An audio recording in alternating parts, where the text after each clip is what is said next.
High court para 90 શબ્દ ઝડપ start.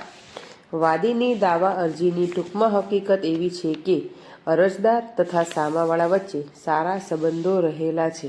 અરજદારના પત્ની મધુબેને આ કામના સામાવાળાઓને ધંધો રોજગાર મળી રહે અને સ્વનિર્ભર થાય તો શુભ ઈરાદાથી અરજદારના પત્નીએ તેમની હયાતીમાં ઈડર હિંમતનગર રોડ ઉપર આવેલ સર્વોદય હોસ્પિટલ કેમ્પસમાં આવેલ દુકાનો પૈકીની એક દુકાન ધંધો રોજગાર કરવા માટે સને 1975થી ભાડેથી આપેલ હતી અને તે સમયે માસિક ભાડું ₹300 નક્કી કરાયેલ હતું.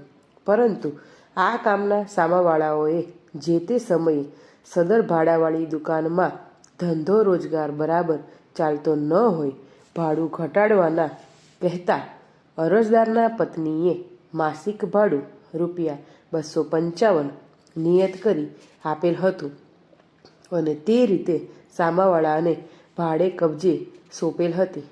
ત્યારબાદ છેલ્લા 15 વર્ષથી સદર દુકાન મોકાની જગ્યાએ બની ગયેલ હોવા છતાં આ કામના સામાવાળાને ભાડું વધારવા વિનંતી કરવા છતાં ભાડું વધારતા નથી અને જૂના ભાડા મુજબ કબજો ધરાવી રહેલ છે. અરજદારની કુલ સ્વતંત્ર માલિકી અને સામાવાળાના ભાડુઆત હકે આપેલ મિલકત કે જેની સંપૂર્ણ વિગત મુજબ હિંમતનગર તાલુકાના મોજે હિંમતનગર શહેર વિસ્તારમાં આવેલ હિંમતનગર ઈડર રોડ ઉપર સર્વોદય સાર્વજનિક હોસ્પિટલના કેમ્પસમાં બનાવેલ દુકાનો પૈકી દુકાન નંબર 1 કે જેનો હિંમતનગર નગરપાલિકા મિલકત નંબર 7/883 આવેલ છે, જેનું ક્ષેત્રફળ પૂર્વ પશ્ચિમ 20 ફૂટ અને ઉત્તર દક્ષિણ 10 ફૂટ છે, જેનો કુલ સમચોરસ ફૂટ આશરે 200 થાય છે. પૂર્વે હિંમતનગર ઈડર રોડ આવેલ છે. પશ્ચિમે અરજદારની અન્ય માલિકીની મિલકતો આવેલ છે. ઉત્તરે સદર કેમ્પસની દુકાન આવેલ છે. દક્ષિણે સર્વોદય સર્જિકલ હોસ્પિટલમાં જવાનો રસ્તો આવેલ છે.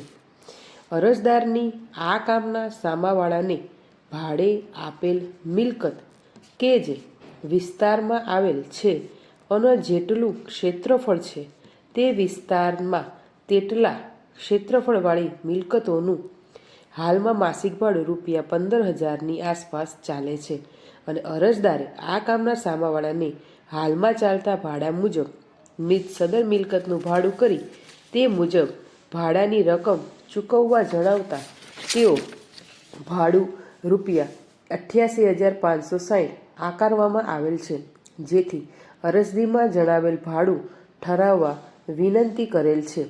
સદર સાહેદની સામાવાળાએ ઉલટ તપાસ કરેલ છે. તેમાં સ્વીકારેલ છે કે સદર મિલકત અને 2021 સુધી મારા માતાના નામે હતી. સદર સાહેદે રજૂ કરેલ ભાડા કરાર બાબતે કોઈ ઉલટ તપાસ કરવામાં આવેલ નથી તેમજ તેઓએ જે ભાડું ક્લેમ કરેલ છે તેને ઉલટ તપાસમાં પડકારવામાં આવેલ નથી, પરંતુ અરજદારે પોતાના પગ ઉપર ઊભા રહી સ્ટાન્ડર્ડ રેન્ટ સાબિત કરવાનું હોય છે. આ કામે જે મિલકતનું સ્ટાન્ડર્ડ રેન્ટ નક્કી કરવામાં અરજ ગુજારવામાં આવેલ હોય તે મિલકતની બજાર કિંમત તેની બાંધકામની કિંમત ગણાય છે.